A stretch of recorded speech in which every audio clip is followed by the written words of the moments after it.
from Chicago.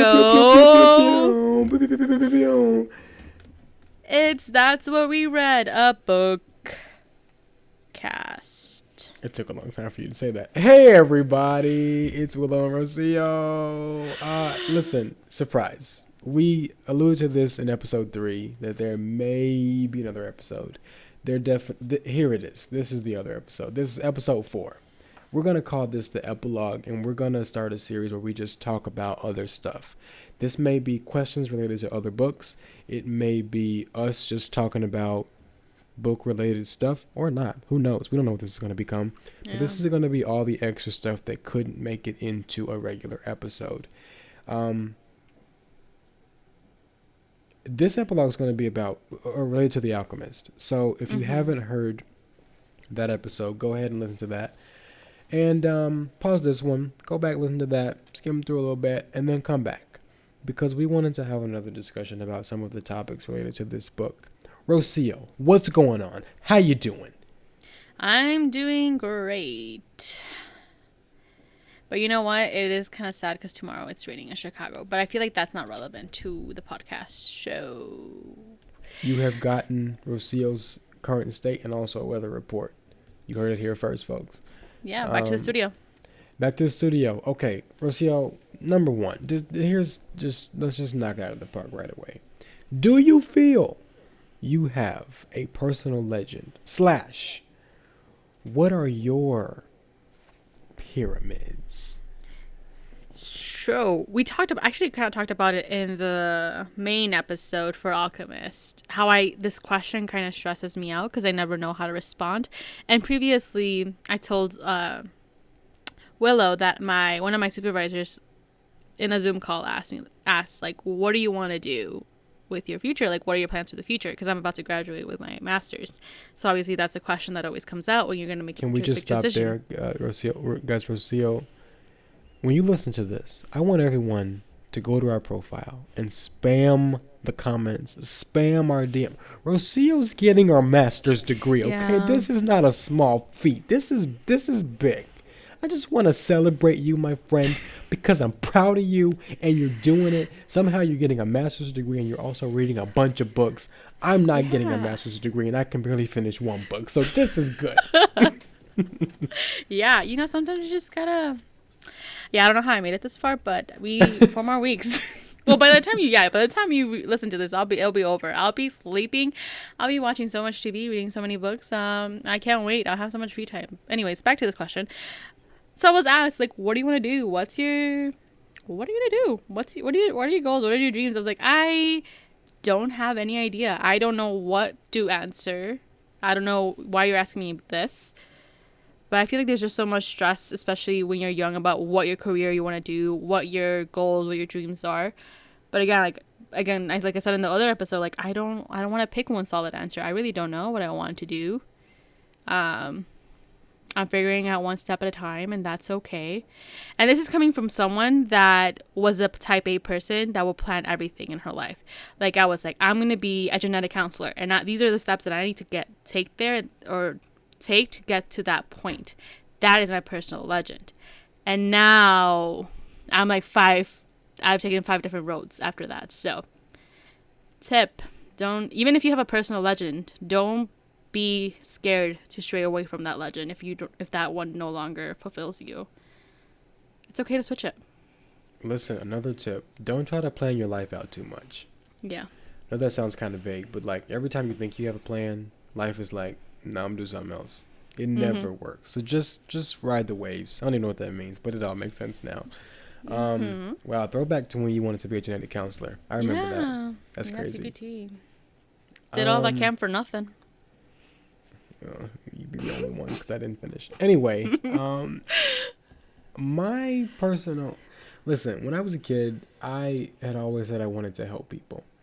And I had picked a string of careers that I thought could do that. So my first thing that I remember a lot of my Halloween costumes as a kid were career-based. I'm a nerd. I don't want to hear anything about it. One of my first costumes was, I was a firefighter. And if my dad hears this, I'm sure he will get a kick out of this. Hey, Dad. My parents are all or nothing. Okay? Go big or go home. So I got my little firefighter costume, the hard hat, and the little jacket and whatever. That wasn't enough. My dad said, I got something. I got a prop for you. My dad sent me to kindergarten with a 6-foot hose. Rocio, I was dragging a 6-foot hose through the hallways, the highways and byways of kindergarten. I have a vivid, I don't even know how I remember this. I have a vivid memory of little like 5 or 6-year-old me walking through the hallway to the lunchroom. And by this point, midday, the hose has unraveled. I don't know how to coil a hose, okay? So all 6 feet of it is just dragging behind me. It's probably water coming out. I have vivid memory of them dragging the hose down the hall. And people are like, is he... I also went to like when I was in kindergarten, my school was like housed inside of a high school. So there was like a certain block of the high school that was reserved for the kindergarten students. And then it doesn't make any sense now that I'm saying it out loud, but my kindergarten was at a high school. I don't know. So I'm walking through all these like giant kids and also tiny kids with a 6-foot water hose because my dad thought this is what needed to be an accompaniment to my costume. So listen, I need a picture of that. There are many, so I have to find one. I may post it on our Instagram. Shout out to my dad. Daddy, you taught me never to settle. Okay, never settle. And little did you know, that's when your theater career started. And little did I know that I was already a props master. And then I think one of my other costumes was a doctor, which that's what I held on to for a long time, career-wise. I was like, I'm going to be a doctor. And then at some point I was like, oh, there are types of doctors. It's just not one kind. Didn't know that. And I went from anesthesiologist to neurologist to a vet to a pediatrician. It was all over the place. And even all the way up until college, I was like, I'm going to be a neuro something. And then... can we tell a story how you slid into my DMs about asking about neuroscience? No. That's how our friendship started. Willow I don't want to talk about it. Willow was like, hey, yo, I don't even remember what you said. What's the neuroscience major like? I was like, it's great. And then little did we know that neither one of us would be using it. At least I got mine. You quit. You left me alone. Thanksgiving of my first year in school, I was like, this is not gonna work. But I always held on to that like goal to help people. What were you gonna say, Rocio? Yeah. I was like, I don't even know which one's worse, that you gave up or that I struggled through it and cried for 4 years and then didn't even use it. Probably what you did. I got out. You got out while you could. Anyways. You suffered, and then you were like, well, here's my degree, and I guess I'll use it at some point. So that's like always been a thing of mine. Like I always wanted to help people. And so for those of you that are listening that know me personally, you know that I am an actor and a director and blah, blah, blah, blah, whatever. You're a bad bitch. Okay, some may say that. It's on my resume. But I do theater, and I don't know. I mean, there's obviously ways to help people in that discipline. And so if I can do that through that career, that's what I'd like to do. Do I have goals to be rich and famous? Not necessarily. But if I were to be famous, I would like to use my platform to to just help people and inspire people, stuff like that. Because representation matters. So, yeah. But I don't know. I like what you're saying about not having one, because I feel like I also have a lot of other things that I want to do. Yeah. And I would say that they're dreams. I wouldn't just say that they're like hobbies or, I don't know. So, I don't just have one, but that's kind of like my main one. Yeah.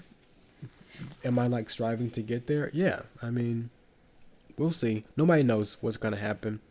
But since we're on the topic of careers, Rocio, you have a perfect. Yes, I will get there. But I just wanted to let people know that Willow and I, when Willow becomes famous, Fluffy and Martin, we've discussed this. I'm Martin's. What is it called? I'm the Martin to his Fluffy. So, like, I will be referenced when he's famous. Just so you know, don't forget about the little people. Because Fluffy never forgot about his best friend, Martin, so. And if you don't know who those people are, pause this episode right now and go watch get them. on that. And then come back, please. Please Tell listen. taller gray front of Fluffy that we sent you there. Yeah. But anyways, you know what grinds my gears? And I think this is where my stress also comes, is that personal legends are always, or the most of the time, attached to jobs and professions. Like when it comes to like what's your like goal, what's your dream, it's always attached to a job. Could it be capitalism? Probably. Most likely. 100%. Always. So why is that? I mean, we've kind of answered it already, but let me start by saying, y'all, that we planned this special episode like on at the time that we're recording this, like 4 days ago. And we started like writing some stuff down, and so Rocio called me. I was driving home, and we FaceTimed. That sounds bad. Listen, guys, my phone is in like a little holder, and I don't look at her while I'm driving, but I do hear her. I got my little earbuds in. I'm safe. I'm not. Yeah, it's like I'm his audiobook, or podcast. Okay. That interactive podcast. Don't think about it too much. We'll work on that. So we were talking about that, and then Rocio was like, yeah, I added a question on there, and I was like, oh, what was it? And she said, it's basically just like, why are personal legends and dreams and goals always attached to jobs? Now, I want y'all to know that I tried to talk my way out of this question, out of this answer. I tried to convince Rocio that they weren't. I was like, well, no, because, and then I tried to insert an example of how my dreams were not tied to my career, or some of them. And then at some point I was like, wow, I just walked right into that one. Like, I literally could not convince her or myself that my dream, my personal legend, my whatever is like not tied to a career. Is it capitalism? Absolutely, because that is the root of everything, of all evil. I feel like it's hard because we need money. We haven't lived in a society where that is not the case. And we are also told that you need to work to do that. So, of course, when you, and I mean, even from when we're younger, what do you want when we grow up? What's your dream job? And I think that the fact that those two words are next to each other and in the same sentence that's the way that it's set up. Dream and job. What if your dream is not a job? What if your dream is just like to live on a farm and hide from civilization for your life? Honestly, I love that idea. Yeah. But like, I don't know why the two are always associated. I hate it here. Yeah.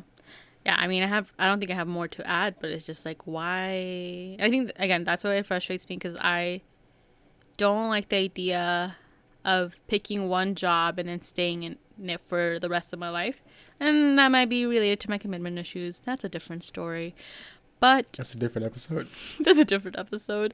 But yeah, I think it's just, I don't know, maybe it's just like, again, capitalism, how you pick a job, that's what you do. That's, again, capitalism. That's literally what you do 9 to 5 or 90% of your time while you're alive. That is your whole existence, the job that you choose.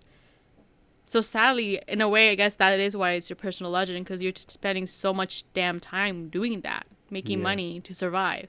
Let me tell y'all something, okay? For those listening, I don't know what's going to happen to me in my life. Mark my words. I will not be working for the man or the woman or the person, okay? Or the human. I know that I'm young, okay? I'm 22. And I know that a lot of things can often sound premature because, you know, people will be like, oh, you just haven't lived enough yet. You just haven't experienced. I get that. And I would agree with that to a certain extent. But I also don't want to discredit what I'm feeling in the moment and like in this point of my life, which is that I just don't think that a 9 to 5 is not for me. I'm just going to say it. I can't do it. I've had many and I've enjoyed a lot of them. Yeah. And I have quit one and possibly don't say another. It now. No. Okay. Hope. A 9 to 5 may not be for me. I've had many. Yeah. I've quit one. And stay tuned for the rest. I just don't think that. I wouldn't even call it a corporate job. It's not for me. And I have no judgment for those who work in a corporate job or just like have a scheduled job, have like Whether you do freelance or you don't have a job at all, or you're trying to find one, or you hate yours, like whatever it is, no judgment, because it really do be like that. For me, I don't see that for my life, and I know that people are like, well, you have to do it because it's the only way that I don't believe that. And my personal legend is not tied to a scheduled 9 to 5. I nope. That's the end of my sentence. Yeah, let's move on to the next one, because I think what I was going to respond to that kind of relates to that. You want to read it, or do you? This one is pretty loaded. Okay, Rocio, how do you deal with? Oh, this is a lot. How do you deal with the life that your parents want for you, or goals that they set for you, versus the one that you want for you? And then part B to that is, how do you deal with the life that society says you should have versus the ones you feel pressured to live, or versus like that all of that up against what you really want to do? Yeah. So my parents never really said like, you need to do this. So little background, I am from Mexico. I'm an immigrant. My parents are immigrants. So like, they don't really have much of they're like, I guess they know like the doctor, lawyer, like those like basic things that everybody knows. But other than that, they don't really care too much what career I chose. They've been very, let me run with the wild when it comes to academics, and like trusted me to choose my own path, which I'm really grateful for. They just wanted me to make sure that I'm financially stable, that I am happy, blah, blah, blah, blah. But I feel like what's the other side of that is like feeling the pressure of trying to, what is that thing called? The immigrant, I don't know, but the need that you need to like give back to your parents, thank them for providing you with a better life, that they did this journey, they made sure that you have a better life, so now you kind of have to give them back to them. They're not asking for it, but you feel the pressure to like make them feel like their efforts were worth it. So that's the kind of pressure that I feel in a way. So I think that's also heavily influences my path and the choices I make. So it's not like only like, well, what does Rocio want? Because then I think about that for 2 seconds, and then it's like, well, what does my family need? How can I support my family? How can I make sure that they're financially stable and supported? All of these things that come with financial stability and surviving in this capitalistic world come into my head. So it's really hard to think about your personal legend. And that's why I think I agreed with the other person in the comments and the other episodes. Like, you can't really, some people just have to do their basic things to survive. And I think when you start thinking about the real life and the real like needs that you need, it kind of sucks, because you're like, I want to do that. Or maybe I haven't even sat down and thought about what I want, because you focus on everything that you need to do to like help your family survive and stay afloat. Not stay afloat, but just be economically stable. And you're just like, I don't really know what I want. Is that too deep? Maybe. Will I sit down one day? That's a whole, we've had a separate discussion about financial stability and how it is fake. That's a whole nother episode. We should have a different podcast for that. So I think it's just a lot of pressure. And then there's a society part, like you said, like there's like people who say like, no, like you say that now, but you need a 9 to 5, a stable income, stable whatever. But now there's like YouTubers who don't do 9 to 5, all these different things that are out of the norm. So a lot of different things that actually come into play when it comes to your personal legend outside of a book plot. I mean, yeah, like to go, you literally just said YouTube, like people are getting paid hundreds of thousands of dollars for making a video of them eating. And I'm working a job. What is something, one of these things not like the other. Okay, we need to fix this, because I spy with my little eye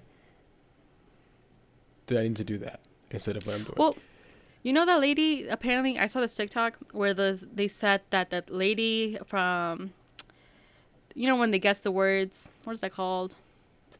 When they guess the words? Yeah, and then she walks up and she touches a letter and it appears. Yeah, that one. She gets paid thousands per episode to go and touch the word. She does. Yes, she does. And why? Vanna White, no disrespect, I think that you are a magnificent person. Yeah.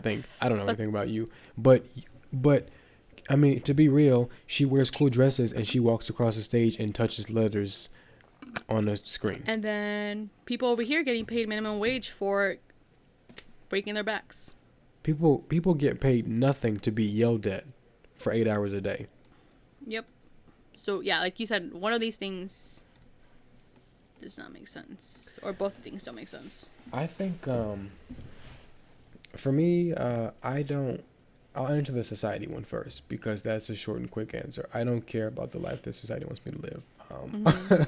I abandoned that a couple years ago. It really happened for me in college when I saw what people wanted me to be. After I decided to be, I was like, I'm going to have a career as an artist. And I saw what people wanted me to do with that. I was like, no, I'm okay. I don't really want to do that. And don't get me wrong. I know that sounds easy for me to say. And I know that it sounds like I'm just being like nonchalant or whatever. It's a difficult thing to come to. But I'm there now. I don't really care. In regards to my parents and what I want to do, there isn't really much of a struggle there. Fortunately. My parents have always, I think, for me, wanted... hey, Mom. Hey, Dad. I think they've always just wanted me to be fulfilled and satisfied. Mm-hmm. To be honest, I have a feeling that they knew I was going to change my major before I knew I was going to change it. Mm-hmm. Because when I called them and was like, yeah, I think I'm going to not do neuroscience. My mom was like, okay. I made it more dramatic than it was. And my dad was like, yeah, I figured. I said, well, why didn't nobody tell me? Why did I waste my time on this? But they don't have any sort of job that they want me to have. They've never said, we want you to be a doctor or a lawyer. I said I wanted to be a doctor at some point. And they were like, cool, do it. Go to med school, do this. And then when I said I don't, they were like, okay, well, then what do you want to do? I know that at the end of the day, they both want me to do something. Mm-hmm. That's been their thing always. Like, you're not just going to sit around and just do nothing. Even if you are a YouTuber, if you're actually getting paid a lot of money for being a YouTuber, cool, but do something. Because both of them are like, yeah, because what you're not going to do is sit in my house and just do nothing and think we're going to just take care of you for the rest of your life. Yeah. So, I don't know. I've never felt like they wanted me to live a certain life. It's a little bit tough, because of the artist life, and neither one of them really lives that. So I think it can be hard to kind of get them to understand that kind of thing because I'm trying to understand it too, but they're supportive. But it'd be like that. It'd be like that. Yeah.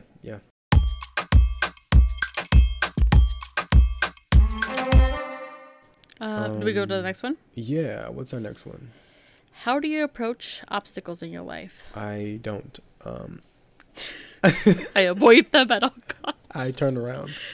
I cry. I drive around them, or I try. I don't. What's funny is that I wrote this question and I can't answer it. I think it's We're both depends on the obstacle. I think it depends on the obstacle and how you approach it. Like, are you referencing like the obstacles Santiago faces, like making choices and whatever? Yeah. Or is it just like obstacles in general? I mean obstacles in general for us, but I think with Santiago, like, I think I'm talking about the people that he met, people that led him on, people that, like, it's just like every way he turned, there was something in his way of where, it wouldn't have been an interesting book had he just gone straight to the pyramids. I mean, duh. But it just like he just kept meeting all these different obstacles, and so it just made me think, like, how do we, when we're trying to go on this path or this journey or this whatever, and then we meet an obstacle and be like, oh, shit, like, what am I gonna do? Yeah. What do you do? But you said it depends on the obstacle for you. Yeah, I think. But then also when you mentioned the people in the book that he came across, I think also I've been really lucky in my life to have such a big support system everywhere I've gone or been, and I think that's not like the same for many people. Like, the support system that you have is really important in you being able to get through those obstacles and being able to have the resources to have those get over those obstacles, from teachers to the counselors to posse to advisors. to post undergrad and having like work mentors, and like I've always had some type of mentor advice or someone who provided guidance. Therapist. Oh, my two therapists. I miss them. But so I've been lucky in that sense. I mean, they can also like only help to an extent. They can't fix like immigration status. They can't fix the Trump era. All of that great stuff. But they were very supportive, and I think that's a big thing that helped me through a lot of these obstacles as I navigated undergrad, grad school, jobs, like all these things that were new that my immigrant parents like just did, or like just first generation people don't really have that much knowledge of because we've been excluded for so long. And then mental obstacles, obviously therapy. Yeah, I think I'm trying to think of other things. You really broke this question down, didn't you? Oh boy. Mental obstacles. Cry it out. Sometimes you just gotta cry it out. Listen. Sometimes it'd be like that. I feel like I approach obstacles in the same way that my dad does. No, well, actually a combination of both of my parents. My dad is very much action based, like what needs to happen. Yeah. And my mom is very much a deep thinker, as am I. And so I kind of do both of those things. I'm like, let me think about what actually just happened and what this means for me. But then I'm like, all right, how do I fix it? How do I get over it? Because I feel like not that I don't want to. It's been my habit to not spend time on how I feel about it, or like, oh my God, this is so effed up. I'm like, well, whatever. But y'all, sometimes just shed a couple tears and then figure it out. Because that kind of release is like, okay, let me get my shit together now because I got to cry out and we're back on track. You know, like, yeah, I think I'm kind of a mix of like, I think about it for a little bit, for as long as I can stand to be like, I guess just to rationalize or just like to get my bearings. And then I'm like, okay, how do I get out of it? How do I solve it? If I don't see a solution, I don't know. I think I just am like, I just got to stick with it. Listen, I'll be honest. Okay, this is our podcast. I'll say whatever I want. Rocio knows this because we talk all the time. But I'm working a job right now that I am trying to figure out what is the next step because I feel like it's not really for me. But I'm also like, I can't quit it because I don't have anything else quite yet. See, capitalism. To me, this is an obstacle because I can see the other side, but I can't get there quite yet. But I also need to be there because it is making me money. So like, it's a double-edged sword. And so with that, have I thought about it? All the time. And I've already thought about a solution, but I'm like, I can't quite use that. Would the solution be to just quit? Yeah, but like, it's just not, in my mind, not the smartest thing to do right now. And stuff has come up all the time. I mean, for those of you that don't know, I graduated from college last year. Yay, whatever. Yay. But this was right smack dab when the pandemic started. So like a lot of other people, I didn't get a graduation, didn't get to finish school in person, whatever. The hardest part about the whole process was not even the transition to remote classes or being at home earlier than I thought. It was literally trying to get back from getting all my stuff from school. We went on spring break and then they were like, hey, we're not coming back on campus for classes, but we do want you to come back on campus to get all your shit and move out. That process was a huge obstacle because trying to organize flights and storage units and who's going to get me from there, who can I ask for a ride to and from the airport, and like where do I stay and where do I get boxes from, like that was a big thing. Once it all was over, well, kinda, and I got back home, I remember I pulled up in my driveway one day and I don't know what I was listening to. Was it a song? I don't know. I started crying. I don't even know why I was crying, but I remember it being like I needed to do it to like get past that. Yeah. I was like, okay, everything's done, and I have that kind of emotional obstacle. So, shed a few tears, put on a couple sad songs, and then, bounce back. So, but but I feel you, Rosie. I also have a good support system. I have great friends. Yeah. My immediate family is very supportive. I had a therapist when I was in school. I don't have one right now. I need to get back on that. But when I had a therapist, that was a very big help. And so I'm also very fortunate to have like people around me that I feel like I can come to when I'm facing an obstacle, even if I don't tell them what it is or if I have one. But just know that they are there to talk to. Yeah. This is a silly thing, but right now that's like thinking about, because I was gonna say you learned from your experience with your previous job, and that's why you're not like quitting this job right away, because you have gone through this, or you're like now have the previous experience. Not my like, first rodeo, this people. side. Yeah. So you have like all this experience, but I was also thinking back to like this nerdy side of like when I was young, I read so many books, and that was kind of like my escapism in a way, from like actual real world. But like, this is my sound silly, but like I learned so much about what other people did and their mistakes and their obstacles that it gave me so much knowledge and wisdom from a young age. Like, these are the stories of these people, and I've learned so much from their own experience and how I can apply it to my own life and my own obstacles. So I think that's why I have such a deep connection with reading. One, because it got me through a lot of like deep, like sad moments, but also because it provided so much knowledge from people that didn't exist or just exist in these books. Right. And I feel like that's especially pertinent when you find a book and the person, whether this is fiction or nonfiction, is going through what you're going through. Like, even when they just have a problem, yes, you can kind of really bond on that or whatever, trauma bond. But I also think that when you find a book and the character is going through exactly what you are, you're like, oh my God. And it gets you through the book. And then it lets you know, like, okay, I can do this. If they got through this thing that is way worse than what I'm going through, I can do it. I want to shout out the actress Jenna Fisher, who played Pam on The Office, because she wrote a book called The Actor's Life. And I got it as a gift a while ago. Had it with me at school. I kind of flipped through it, looked at a couple of chapters. Like, I didn't really read it.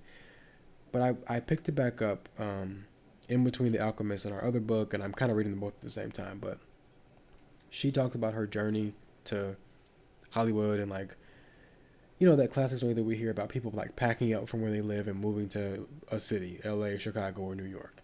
I'm already in one of them, and I don't foresee myself packing up and going to either one, at least not like this year. But she talks about like the struggle and like not having money and like having shitty jobs and just having to make ends meet and figuring it out. And it's just what you're talking about. Even though hers is more of a guide, memoir type thing, it's still someone who at some point went through what I feel like I'm going through now. And I'm like, yeah, right. Which is another reason why The Alchemist is like one of those books for me. Like, I can read about Santiago going through this very like magical journey and the whole wind and the whatever. And it can get kind of fantastical, but it's rooted in like reality, because it's a struggle, it's an obstacle, and he has to figure out how he's going to get through it. So listen, y'all, it'd be hard out here. It'd be hard. So, and if you're listening to this, just know that we know that you're doing the best that you can. In conclusion, it do be hard, and but you'll get through it. That's what she said. That's hot. Okay, moving on to the next question. Yeah, what is it, Rocio? I would like you to read it, because I think you wrote this one, and I also want to understand why you wanted. Has anyone ever led you on? That isn't the whole question. Yeah, it was like romantically, like career wise. I was trying to figure it out. That is not even. I mean, yes, but also that isn't the full question. I think what I was trying to get to was the people that Santiago met along the way, who kind of like the king and not the king, but the king, and the person who was like, I'll watch your sheep for you, and that. So like, but that's not. It's not the question is not finished. I'm not really sure what I was getting at. So let's just move on to the last question, Rocio. Okay, I added this one literally as we were finishing the episode for Alchemist, and we talked about fear. So I was just wondering, like, how has fear played a role in your life? Whether it would be, like, in your goal, your journey towards your personal legend currently, previously. In regards to my personal legend, fear has almost stopped me from pursuing it, literally. That moment when I said, I don't want to do neuroscience and I want to do theater, like I always knew I probably always knew that I wanted to. I just never really came to terms with it. Yeah. There was a moment when I was like, are you good enough? Are you going to make it? You're going to be broke for the rest of your life and you're never going to have any money and you're going to just be doing shows here and shows there. You're going to be struggling and you're going to be showering in the same place that you make breakfast, and it's always it's going to be hard. And all of that negative self-talk almost made me say, well, then pick something else to major in. Do English or do, just pick something else that you don't really care about that seems more promising, I guess is the word. Because then you'll get a job guaranteed and you'll be secure and stable. Which, again, stable is fake. But there was a moment when I let the fear of what I could be, or I guess couldn't be, or couldn't live up to, prevent me from actually pursuing what I wanted to do. And then I was like, okay, wouldn't be the first time I failed. So let's just fucking do it. Like, you already don't like what you're doing right now in your major. So what's stopping you from just, if you like it, if you love it, do it. If you fail, well, keep trying. Because that's kind of what life is all about. You just have to keep going. So, yeah, literally almost stopped me from pursuing it. What about you? Yeah, I think when I think of fear, and while you were talking, I was thinking about two things, like the fear of failure or not being the right choice, and the fear of being enough. Lost my train of thought there, so hopefully I can bring it back. Well, you were on a good one because I was ready for it.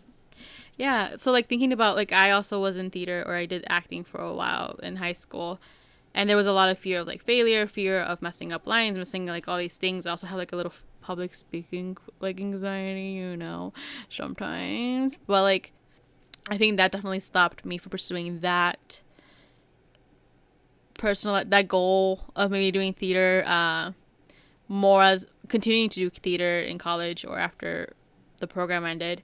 But I think it's also, like, the fear of just starting things. Like, once you get over that fear of starting things, you'll be fine most of the time. Like, it's just, like, getting your feet wet and actually doing it. I think there's a lot of fear to initiate those steps towards your goal at some points. And the fear of being enough or not being enough.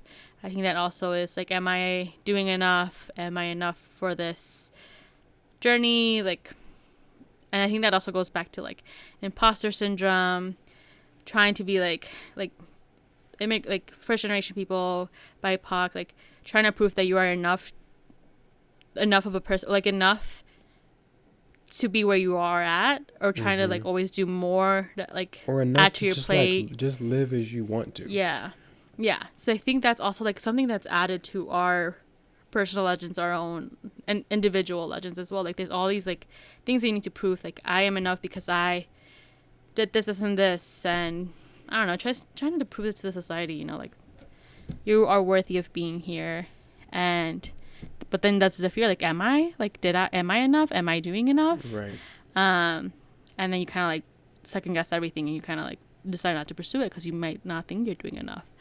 Well, so I think those are the two things. For those who are listening, whoever stumbles upon this particular episode, we hope that this helps somebody, but you heard it here, okay? If you are an immigrant, a person of color, undocumented, first generation, lower class, whatever else is stacked against you, please, if no one else will ever tell you, if you haven't heard it yet, please, from Rocio and I, even though we talk about books and blah, blah, blah, whatever, please know from us that even though we don't know you, that we think you're enough. And just know that, like, you are in the right place. You are where you're supposed to be right now. Even if that feels like that's a shitty place, but know that where you are right now, you won't always be there. And You may have to spend a little time there just to get to where you need to be or where you want to be. Yeah. But like whatever you're feeling is valid. Don't let anyone or any experience or any opportunity make you feel that imposter syndrome or that feeling that like I don't deserve to be here. Because that will eat you up, because you'll think I don't stack up. But literally, it's once you get in your head that you don't need that external validation or for someone else or some industry to tell you that you're good, you're gonna be out here, okay, killing it. You'll have your own podcast. Yeah. And I think I also thought about the enough part, because one of my classes, a professor, he did a lot of like meditation or just like reflections, and he made us write like I am enough like 25 times, and then he made us say it 25 times. And just like even that small activity of saying like, yeah, I am enough, that combats the daily or the constant of like I am not enough, but actually you are enough, and you have to say it to yourself however many times you need to say it to believe it. And then he said this is important, because if you don't believe you're enough, you can't convince other people that you're enough. Boom. And then I was like, yeah, you're right. Like, you know this, but I'm like, yeah, you're right. But it's crazy how simple stuff like that, when people say stuff like that, you're like, man, that's crazy. Like, that's so simple, but yeah, no, you're right. Yeah. And then another thing that I read, this is going off topic, but like the whole imposter syndrome. We don't have a topic. Yeah, we don't have a topic. I read this thing where it's like, we need to stop thinking about imposter. And I know I brought this up, but like we need to stop thinking about imposter syndrome as like our problem, because the only reason we have this imposter syndrome is because we're trying to perform or be like these standards that only benefit like white males in whatever. Like we're just trying to like, which we just bring them down, but like we're just trying to meet these standards that are nothing for us. Like we can't all be white males in the workforce, because in that case, yes, we are imposters trying to meet these we're just living dumb fake qualifications. Yeah. So I think it's not the problem that we have the imposter syndrome, it's the problem that we just need to get rid of these standards that we need to meet. So I want to give a shout out to two books. I guess they're books. They're not things that I read. They're journals. One is called the Mind Journal, and the other one's called the 5-Minute Journal. If you don't journal, that's fine. If you want to start, I would say these are great places to start. They both have websites and also Instagrams. The 5-Minute Journal is the first one, and the second one is the Mind Journal. The Mind Journal is marketed towards men. Who cares? Just buy it. In the 5-Minute Journal, I just started it like 3 days ago. They have an app to go along with it. It's really, really cool, and it focuses on affirmations and not feeling the need to be committed to. Because, journaling is can feel like an exclusive thing. And if you don't do it every day, all day, people are like, oh, you don't journal. But, like, do it when you want to. So, check those out. Listen, Rocio and I are going to go, okay? We've talked our brains off today. Doesn't even make any sense. But that's what time it is, okay? I don't know what time it is, but it's the time that we don't make any more sense. And it's past both of our bedtimes because we are all now on this is way past. Like this stupid adult schedule. But anyway. What's your bedtime? Let us know below in the comments. What time do you go to bed? Do you go to bed? But thanks for listening, everybody. I'm not going to do all the social stuff. If you're listening to this, you don't know where to find us. If you know, you know. If you don't know, figure it out. It's on other podcast episodes, and you can just Google us or something. Yeah.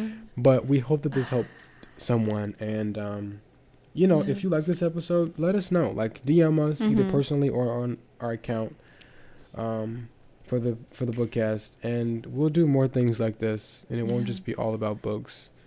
We'll do other stuff where we're more funny, and we'll try to record earlier in the day so that we can sound like we know stuff. But that's all for now. Yeah. Wait, one more thing. I think these episodes are great, and Willow, you pitched these ideas, but I think this is where we're actually going to start to dig into how our identities play into how we read these books and how we interpret these books and how they affect us.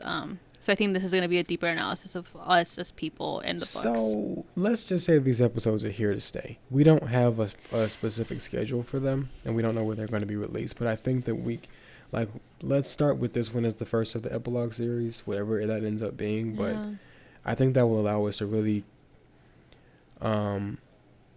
fulfill what we're trying to do with this podcast. Beyond reviewing books and telling you what we think about them, I think we're really trying to like talk about who we are and figure it out in relationship to what these books are talking about. So, in conclusion, in summary, I guess the key things, you are enough, you are loved, and your personal journey is not just your job. You're more than that, and you will figure it out one way or another. And on that note, Rocio and I are going to go to bed, and we're going to go tomorrow to the things that are not our personal legends. But that's fine, because we're going to figure it out. Yeah. And okay, bye. Bye.